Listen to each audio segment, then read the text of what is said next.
નમસ્કાર દોસ્તો, તો આજના વિડીયોમાં આપણે ધોરણ 4 હિન્દી વિષયની 15 ફેબ્રુઆરી 2025ના રોજ લેવાનારી 25 ગુણની એકમ કસોટીનું સંપૂર્ણ પેપર સોલ્યુશન જોવાના છે। એ માટે વિડીયો પૂરો જોજો, વિડીયોને લાઇક કરજો, તમારા બધા મિત્રો સાથે શેર કરજો। તો ચાલો શરૂ કરીએ આજનો વિડીયો। દોસ્તો, ધોરણ 4 હિન્દી વિષયની 15 ફેબ્રુઆરી 2025ના રોજ લેવાનારી 25 ગુણની એકમ કસોટીનું સંપૂર્ણ પેપર સોલ્યુશન પીડીએફ ફોર્મેટમાં ડાઉનલોડ કરવા માટેની લિંક આ વિડીયોના ડિસ્ક્રિપ્શનમાં આપેલી છે।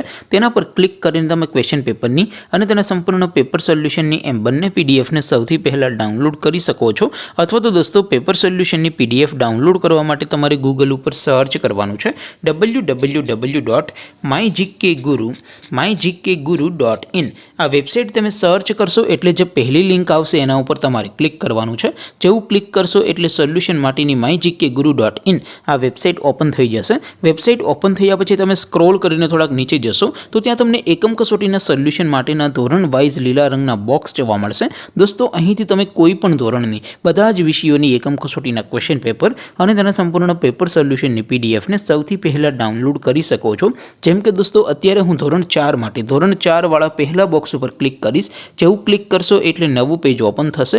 નવું પેજ ઓપન થાય એમાં તમે સ્ક્રોલ કરીને થોડાક નીચે જશો તો ત્યાં તમને ધોરણ 4 પેપર સોલ્યુશન 2025નું એક બોક્સ જોવા મળશે।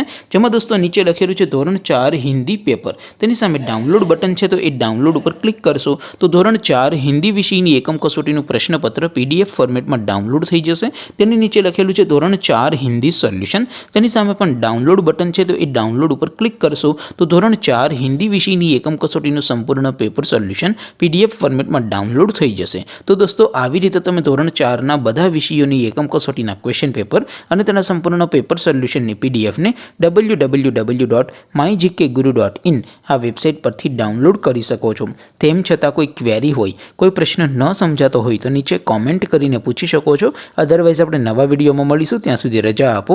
આવજો દોસ્તો, જય હિન્દ, વંદે માતરમ।